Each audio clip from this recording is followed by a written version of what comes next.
Perkenalkan, nama saya Cece Kirani Rampuamundewa dengan NIM 2023814013, kelas A, semester 6.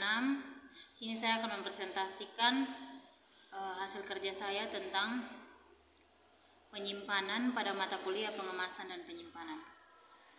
Yang pertama, pengertian penyimpanan bahan makanan.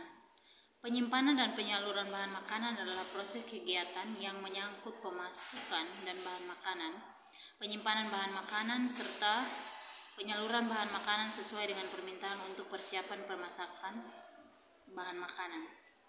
Penyimpanan bahan makanan adalah suatu tata cara menata, menyimpan, memelihara bahan makanan kering dan basah serta mencatat pelaporannya. Setelah bahan makanan yang memenuhi syarat diterima, harus segera dibawa ke ruangan penyimpanan, gudang atau ruangan pendingin. Persyaratan penyimpanan bahan makanan. Yang pertama, adanya sistem penyimpanan bahan makanan. Yang kedua, tersedianya fasilitas ruang penyimpanan bahan makanan sesuai persyaratan. Klasifikasi bahan makanan menurut Minantio 2011 mengklasifikasikan bahan makanan yang akan diolah menjadi dua golongan besar, yaitu barang perishables dan barang groceries. 1.1.1 Tujuan penyimpanan bahan makanan. Yang pertama, memelihara dan mempertahankan kondisi dan mutu bahan makanan yang disimpan. Yang kedua, melindungi bahan makanan yang disimpan dari kerusakan, kebusukan, dan gangguan lingkungan lain. Yang ketiga, melayani kebutuhan macam dan jumlah bahan makanan dengan mutu dan waktu yang tepat.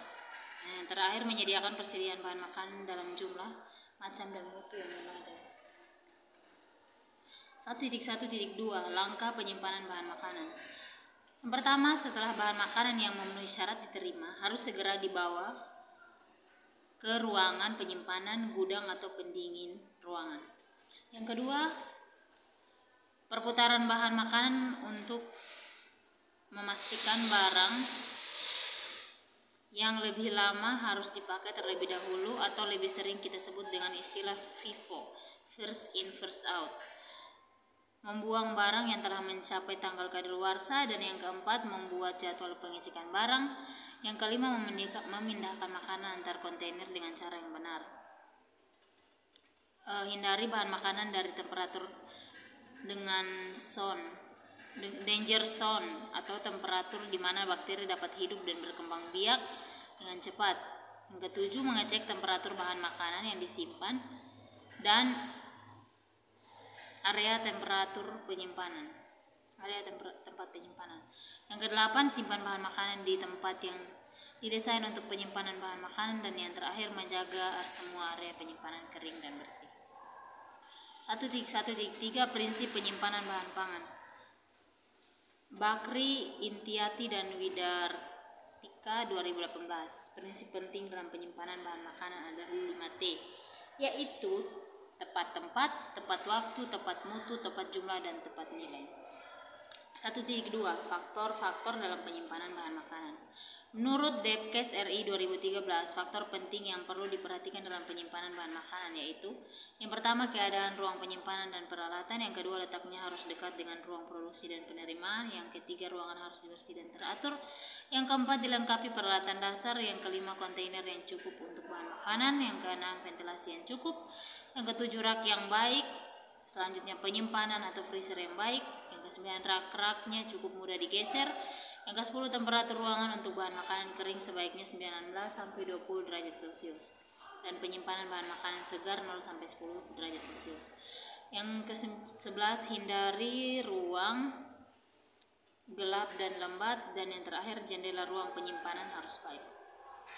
1.2.2 Peraturan penyimpanan bahan makanan basah.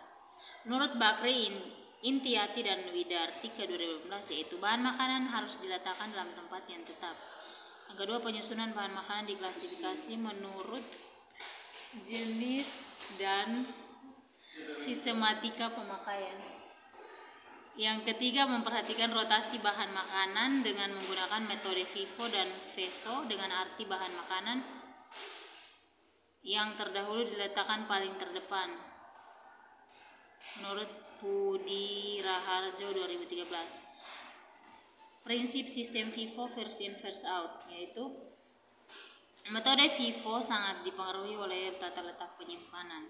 Yang pertama, letakkan produk dengan frekuensi pengeluarannya tinggi dekat dengan pintu. Yang kedua, penataan bahan makanan diatur berdasarkan golongan masing-masing. Dan yang ketiga, bahan makanan diatur berdasarkan alfa beta atau berdasarkan frekuensi penggunaan. 1.2.3 lokasi atau tempat. Penyimpanan bahan kering atau segar biasanya dekat dengan ruangan penerimaan, tempat persiapan dan produksi sehingga mempercepat dalam penyimpanan dan pengeluarannya. Yang pertama, untuk mengurangi inestasi serangga, bahan makanan segar maupun kering dibungkus terlebih dahulu. Yang kedua, pemindahan bahan makanan dari ruang penerimaan ke ruang penyimpanan harus secepat mungkin untuk menghindari kehilangan, pencurian, dan lain-lain. Yang ketiga, tempat penyimpanan hanya boleh dibuka pada waktu tertentu saja setiap hari. Yang keempat, refrigerator, freezer, dan tempat penyimpanan kering segera ditutup setelah selesai menerima atau mengeluarkan barang. Yang kelima, hanya pegawai tertentu saja yang diperbolehkan masuk ke dalam ruang penyimpanan. Dan yang terakhir, sebaiknya hanya satu orang yang diberi tanggung jawab memegang dan menyimpan kunci ruang penyimpanan. 1.2.4 Pencatatan dan pelatihan serta sanitasi. Jenis pencatatan pada gudang penyimpanan yaitu terdiri dari kartu stok, buku registrasi, dan buku induk. Yang ketiga, formulir permintaan dan penerimaan. Pelatihan mengenai prosedur pergudangan perlu diberikan dengan frekuensi pelatihan 2 kali sebulan mengenai proses penerimaan dan pengeluaran dan bahan makanan. Dan kemudian mengenai sanitasi, ruang peralatan penyimpanan harus dibersihkan secara teratur, harus bersih dari binatang pengerat dan serangga. 1.3 Fungsi penyimpanan. Penyimpanan berfungsi untuk menjamin penjadwalan yang telah ditetapkan dalam fungsi sebelumnya dengan pemenuhan setepat-tepatnya dan biaya serendah-rendahnya. Fungsi ini mencakup semua kegiatan mengenai pengurusan, pengelolaan, dan penyimpanan barang. Fungsi yang lain adalah: pertama, kualitas barang dapat dipertahankan. Yang kedua, barang terhindar dari kerusakan. Dan yang ketiga, pencarian barang yang lebih mudah dan barang yang aman dari pencuri. 1.3.1 Sistem penyimpanan bahan pangan basah.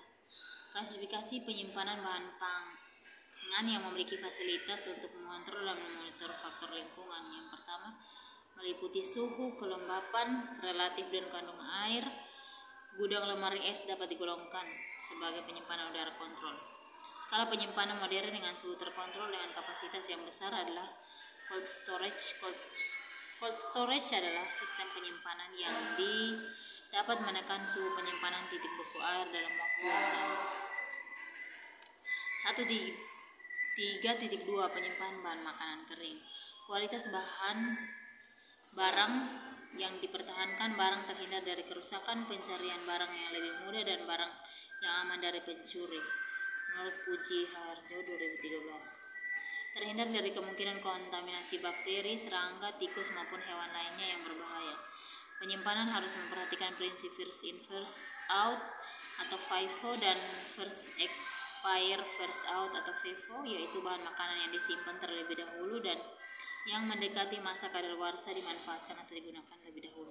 Yang ketiga, tempat atau wadah penyimpanan harus sesuai dengan jenis bahan makanan. Yang keempat, ketebalan dan bahan padat tidak lebih dari 10 cm. Yang kelima, kelembapan penyimpanan dalam ruangan 80% sampai 90%. Yang keenam, penyimpanan bahan makanan olahan pabrik. Yang ketujuh, makanan dalam kemasan tertutup disimpan pada suhu 100 derajat Celcius. Lanjutan, tidak menempel pada lantai, dinding, atau langit-langit dengan ketentuan sebagai berikut. Pertama, jarak bahan makanan dengan lantai 15 cm.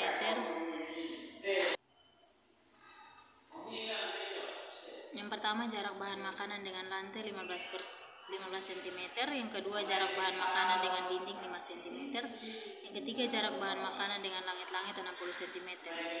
Yang keempat, penyemprotan ruangan dengan insektisida hendaknya dilakukan secara periodik dengan mempertimbangkan keadaan ruangan. Dan yang terakhir, semua lubang yang ada di gudang harus berkasa, serta bila terjadi kerusakan oleh binatang pengerat harus segera diperbaiki menurut Kemenkes 2013. Nomor 2.4.3 proses penyimpanan bahan pangan. 1.4 kartu stok. Kegiatan penyimpanan atau storage atau pergudangan dimulai dari datangnya barang yang diadakan sampai adanya permintaan untuk digunakan atau didistribusi. Kegiatan penyimpanan dan distribusi diawali dengan penerimaan barang di gudang, penelitian dan pengecekan pencatatan pada kartu stok gudang untuk pengendalian inventory serta barang dimasukkan dan ditempatkan pada tempat yang telah ditentukan dalam gudang. Fungsi dari kartu stok yaitu untuk mencatat pergerakan stok masuk dan keluar yang berasal dari transaksi harian Anda seperti masuk dari supplier, masuk dari retur pelanggan, keluar dari penjualan atau pemakaian barang tertentu. Yang terakhir, penggunaan kartu stok sangat efektif untuk mengontrol stok sehingga melacak jika menemukan kejanggalan karena kesalahan sistem atau kelalaian karyawan. Adapun tabel suhu penyimpanan bahan pangan adalah sebagai berikut. Tabel 1, suhu lama penyimpanan bahan makanan mentah dan segar. Di sini kita bisa melihat nomor 1 jenis bahan makanannya daging, ikan, udang dan hasil olahannya, lama waktu penyimpanan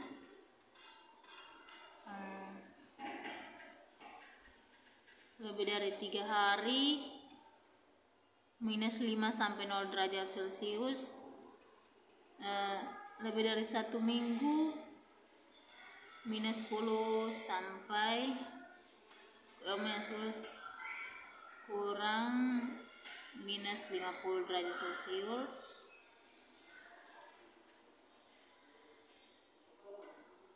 lebih dari 1 minggu, kurang lebih minus 10 derajat Celcius. Yang kedua, telur, buah dan hasil olahannya